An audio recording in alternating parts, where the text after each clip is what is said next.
जय हिंद दोस्तों, स्वागत है एक बार फिर से आप सभी लोगों का हमारे YouTube चैनल परीक्षा तक स्टडी पर।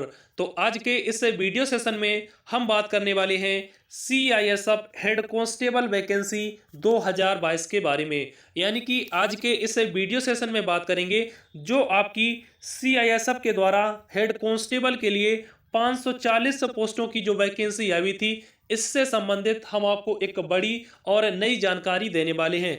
जैसा कि आप सभी को मालूम होगा कि इस वैकेंसी का जो फेज फर्स्ट होने वाला है, इस फेज फर्स्ट में आपका फिजिकल होने वाला है। तो फिजिकल के लिए जो एडमिट कार्ड है वो ऑलरेडी आ चुके हैं। आशा करता हूं सभी कैंडिडेट ने अपना अपना एडमिट कार्ड डाउनलोड कर लिया होगा।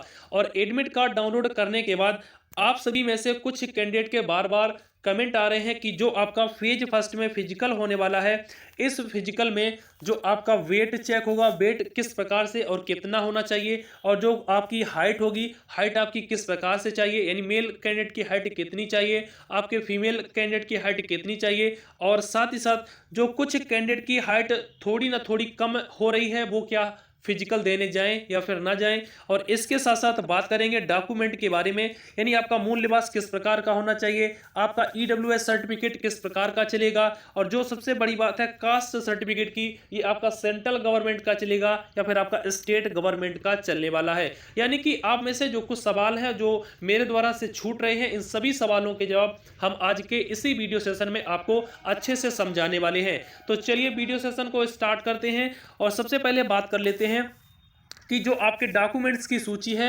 वो किस प्रकार से होना चाहिए, यानी आपको कौन कौन से डॉक्यूमेंट्स आपको अपने साथ में ओरिजिनल ले जाने हैं। सबसे पहले इसकी बात कर लेते हैं और इन सभी सूची को बताने के बाद हम एक एक करके बात करने वाले हैं। यानी एडमिट कार्ड किस प्रकार का चाहिए, मूल लिबास कैसा चाहिए, कास्ट सर्टिफिकेट कैसा चाहिए, पहचान ID में क्या क्या चाहिए, 4 फोटो आपको किस प्रकार की चाहिए, इन सभी के बारे में हम बात करेंगे। तो जब भी आप अपना PST और PT के लिए जा रहे हैं तो आपको अपने साथ में कौन कौन से डॉक्यूमेंट्स ओरिजिनल ले जाने हैं, तो यहाँ से देख सकते हैं।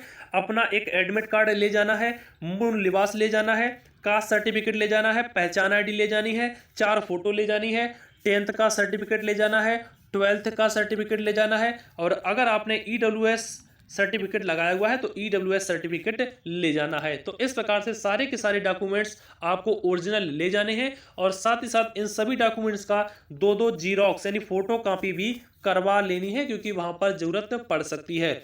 इसके बाद में अब हम एक एक करके बात कर लेते हैं कि पहचान ID में आपका क्या क्या चल सकता है, क्योंकि सबसे पहले आपकी पहचान ID ही चेक होने वाली है, जिसके तहत आपकी एंट्री होने वाली है।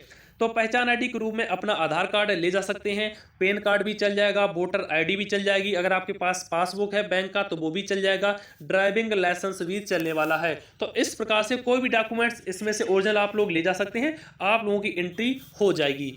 इसके बाद में हम पहचान ID की बात कर ली है, बात कर लेते हैं मूल लिबास की, यानी डोमिसाइल किस प्रकार से आपका चलने वाला है। यानी डोमिसाइल आपका राज्य सरकार का चलेगा या केंद्र सरकार का चलेगा, और कितना पुराना चलने वाला है। तो डोमिसाइल की बात की जाए तो डोमिसाइल जो बनते हैं वो आपके स्टेट गवर्नमेंट के ही बनते हैं, आपका सेंट्रल गवर्नमेंट का कोई भी आपका डोमिसाइल नहीं बनता है।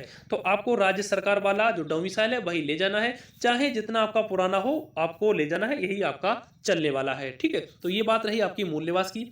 इसके बाद में बात कर लेते हैं EWS सर्टिफिकेट। तो जितने भी EWS कैटेगरी के कैंडिडेट हैं तो उनको सबसे पहले क्या करना है, अपना जो EWS सर्टिफिकेट है वो ओरिजिनल ले जाना है।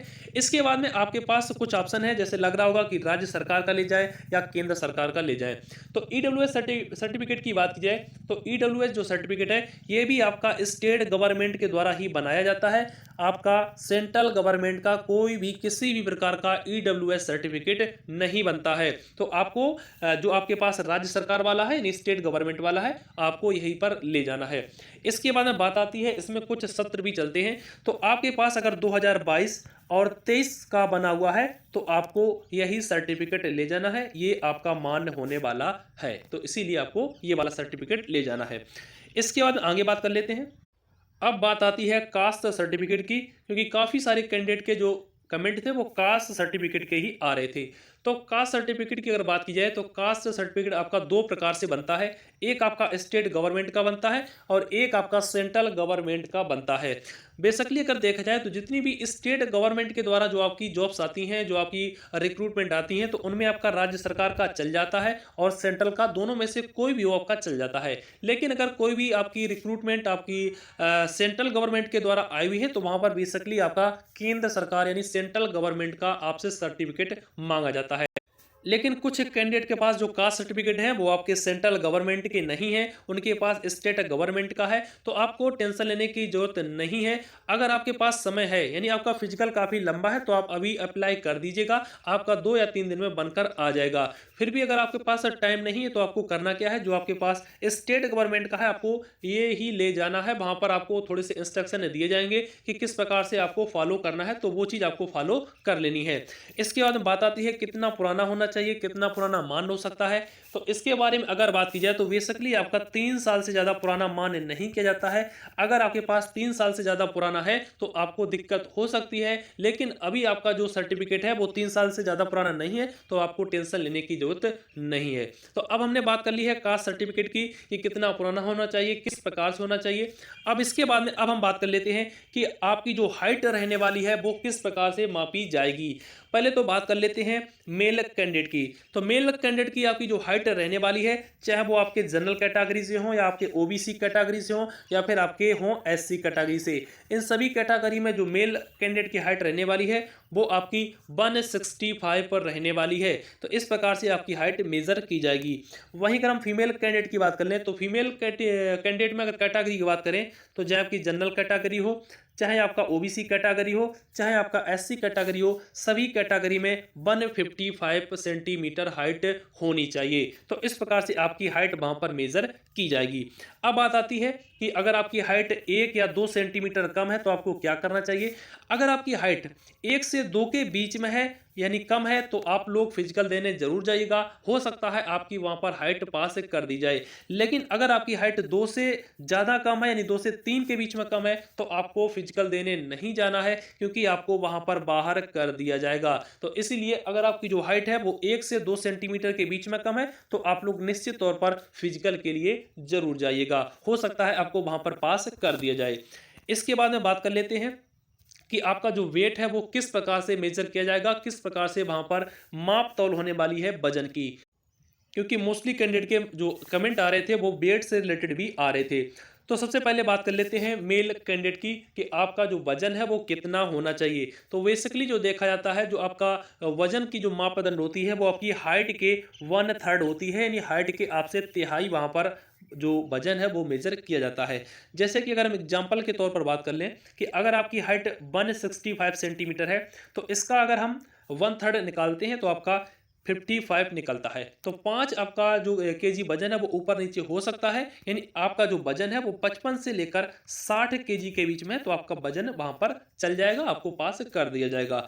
वहीं अगर हम फीमेल कैंडिडेट की बात कर लें तो फीमेल कैंडिडेट की, जैसे कि अगर मान लीजिए आपकी हाइट 155 है तो इसका अगर हम 1/3 निकालते हैं तो आपका 51 पॉइंट कुछ निकलता है। तो इसीलिए इसको हम उदाहरण के तौर पर देख सकते हैं कि अगर आपका जो वजन है वो 51 से लेकर 56 के बीच में लाई कर रहा है तो आपको निश्चित तौर पर पास कर दिया जाएगा। अगर 1 या 2 केजी आपका इससे कम है, ज्यादा है, तब भी आपको पास कर दिया जाएगा। आपको टेंशन लेने की कोई जरूरत नहीं है। तो इस प्रकार से आपका जो वेट है वो वहां पर मेजर किया जाएगा। अगर आप अपना जो वेट है उसको निकालना चाहते हैं तो अपना जो हाइट है उसको सेंटीमीटर में निकालकर उसका 1/3 करके अपना अपना वजन चेकआउट कर सकते हैं। ठीक है, चलिए इसके बाद अब हम बात कर लेते हैं कि आपके सर्टिफिकेट के बारे में, यानी कौन कौन से सर्टिफिकेट होना चाहिए। तो सबसे पहले आपको पहचान आईडी, जिसके लिए मैंने आपको बता दिया है क्या क्या ले जाना है।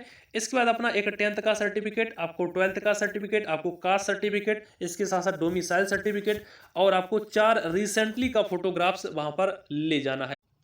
इस प्रकार के सारे डॉक्यूमेंट्स आपको ओरिजिनल वहां पर प्रोवाइड करवाने हैं। तो ऐसा अगर आप करते हैं, इस इंस्ट्रक्शन को फॉलो करते हैं, आपको निश्चित तौर पर पीटी और पीएसटी में पास कर दिया जाएगा। ज़्यादा टेंशन लेने की कोई ज़रूरत नहीं है, क्योंकि अगर पिछला रिकॉर्ड देखते हैं तो कम से कम आपके 90 से 95% अभ्यर्थी पास हो जाते हैं। करीब करीब 100 में से आपके 5 से 10 स्टूडेंट ही बाहर किए जाते हैं। तो आप सभी अपना अपना फिजिकल देने जरूर जाइएगा। मेरी तरफ से आप सभी लोगों को मेरी शुभकामनाएं।